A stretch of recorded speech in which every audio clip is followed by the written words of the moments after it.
folks, how's it going today? Hope everybody's doing really good. I got my telly back together here, and I just wanted to let you guys know, if it was an improvement or not.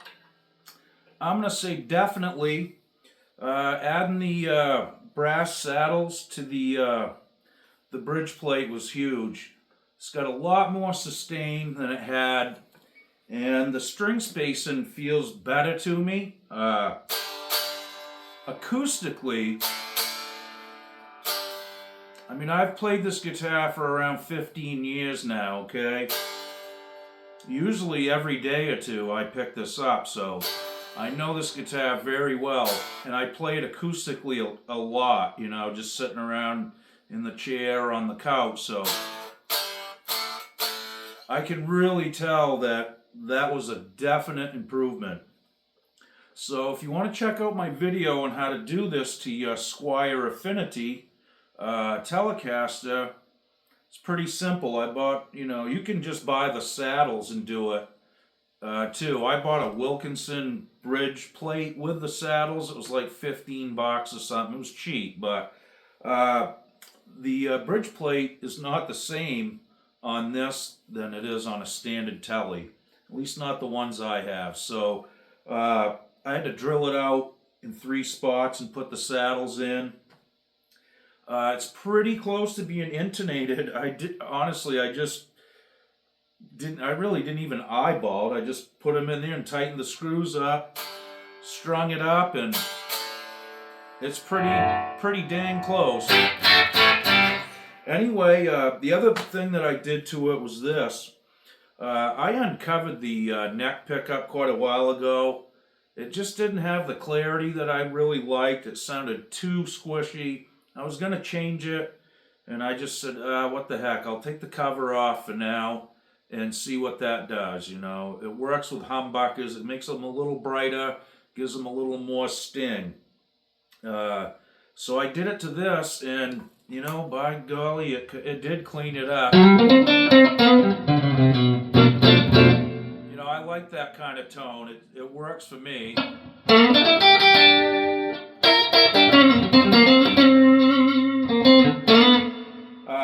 And both pickups together, pretty balanced as well.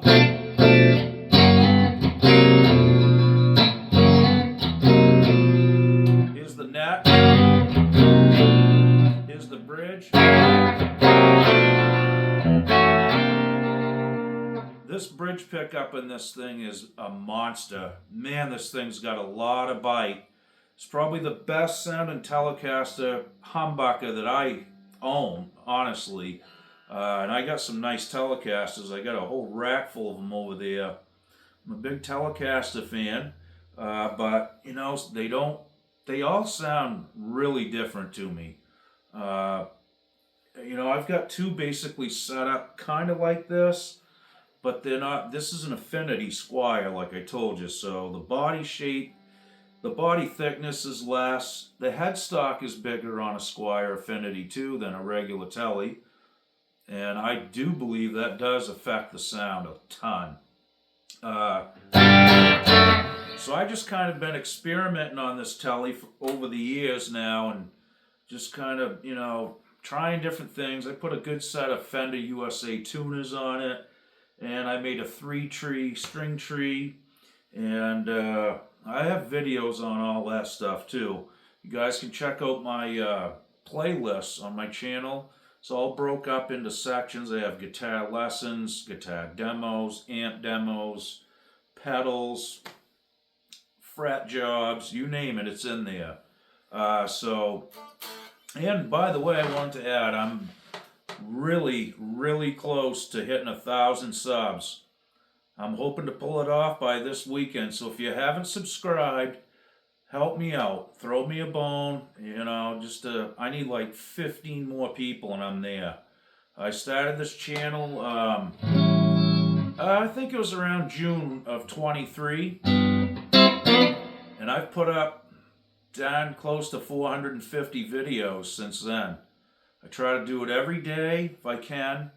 Some days lately I haven't been doing it every day, but I've been trying to make up for it. So when I do start shooting videos and I feel up to it, I'll shoot a couple sometimes in the same day. And, at least I can spread it out that way. But I don't know why. It always seems like when I shoot 2 videos, I post 2 videos. I don't wait. I don't know. I can't take the suspense, I guess. Yeah, this thing really come to life here. Again, like I said, the brass saddles, major improvement. It intonated almost immediately. Like I said, I haven't even messed with it. I just checked it before I started the camera here, and it was, within a couple cents, and some of them were right dead on. So maybe just a little more tweaking. I'm going to let everything kind of stretch and tug its way into, where it belongs. And I'll probably do another intonation on it tomorrow or the next day and just check it again at least. It's pretty close. This mod too, I'm a gear tweaker, not the other kind of tweakers, but I'm always twisting screwdrivers and wrenches on my stuff. I really just couldn't take the front pickup being non-adjustable, having to take the scratch guard off and mess with it. I'm always messing with this stuff, trying to balance things out, in between the pickups. I don't want the front pickup to be massively boomy. So all 3 positions are pretty close right now, and I'll probably leave it alone right there for a little while until I get, 100% on it. But, sometimes I will move these up and down. I don't like having my pickups right up under the strings. I know some guys are into that kind of thing, and you probably do get a lot more signal. But in my opinion, some guys don't believe this, but you get magnetic pull from the pickup poles, okay? And they can actually pull the string down a little bit, and it throws the intonation out. And it really does that. Humbuckers especially, because you got 2 coils side by side. So, that's something to kind of think about. If you've checked your intonation and it's pretty close and whatever, or it just won't quite seem to get there if you're doing a lot of adjustments. If you run it this way, it doesn't do it, you run it back that way, and it doesn't clear it up, then look at your pickup height. They could be a little too tall, and like I said, that can affect it. So I really never thought about that kind of stuff until, later on in life. But I never really messed with the pickups. I didn't want them all the way up under the strings. I liked having them down, especially on Strats, because I use my fingers to play and grip chords and that kind of thing. And the middle pickup was just always in the way for me, so I'd have to reposition my hand and play in between the back and middle and so forth. I played Strats all my life, and I never even noticed it. It was just habitual. I would immediately just position my hand where I could do it, no issues. And later on, I started playing a lot more Telecasters and Les Pauls and 335 style guitars with the 2 big humbuckers, all kinds of room in between them for guys that play with their fingers.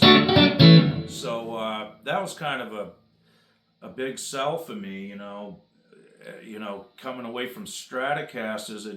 I didn't even have to think about it. It was just boom, when I picked up a guitar with humbuckers or a Tele, with nothing in the middle. So, along the road, I eventually got back to playing Strats and Teles, and I just couldn't believe how awkward they felt, especially these guys. Now, these don't bother me, but you guys hear that? That's static electricity built up in the scratch guard. Maybe because I just had it apart. So I'm going to take a dryer sheet here what that is, maybe bounce. You know, the stuff you throw in the laundry dryer, right? Dry your clothes. Still getting a little bit. This is an actual thing, guys. I mean, especially you studio guys, I know you've experienced this. Now it's gone. Just by rubbing your fingers on the scratch guard, it'll, you know, this static electricity just kind of collects on here, okay? It has nowhere to go because there's no ground. It's starting to do it a little bit right there, so you wipe that down with a dryer sheet, you know, and takes right care of it. Done. I'll hear it in recordings if it's on there and I'm playing, and your fingers are scratching on the guard as you're strumming. It's a no deal. You know what I mean? So.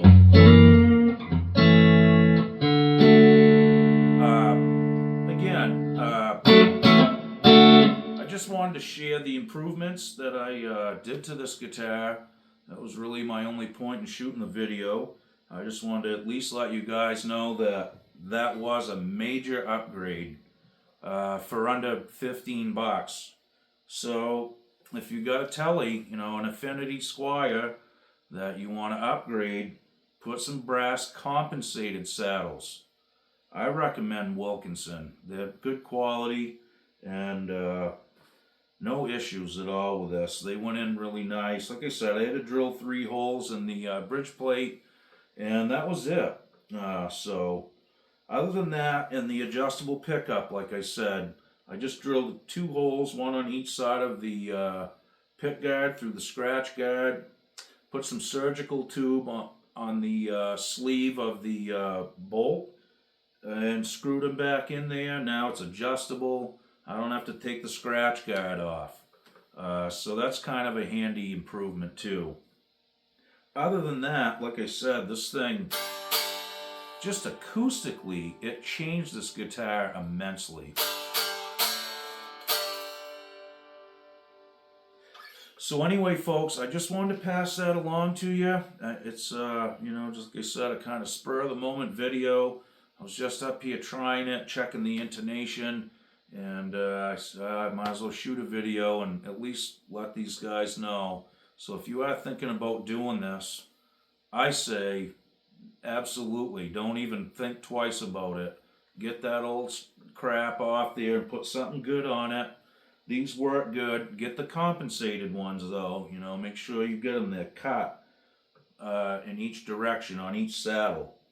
So, you know, the basic principle is you have 2 strings now holding the saddle down to the bridge plate instead of 1. The single individual ones, they're okay for a while, but I have issues with the threads, getting worn out on the little Allen adjuster bolts. It's probably from vibration and just cheap material. Now these ones are nice and snug. They don't wiggle or anything like that. If you guys have bought, you know, inexpensive guitars, you know exactly what I'm talking about. Even the USA ones will do the same thing over time.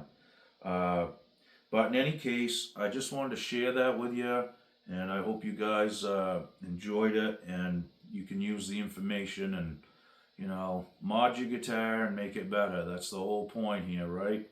Okay, guys, thanks again for watching. I really appreciate it. Welcome to all the new subscribers too. I really appreciate you guys joining my channel here. That's pretty big. I'm almost there to 1,000, like I said. So if you would, hit the like and subscribe. And if you know a friend that might enjoy this kind of stuff, you know, pass it along. I really appreciate it. Okay, guys, we'll see you soon. Be good. Okie doke.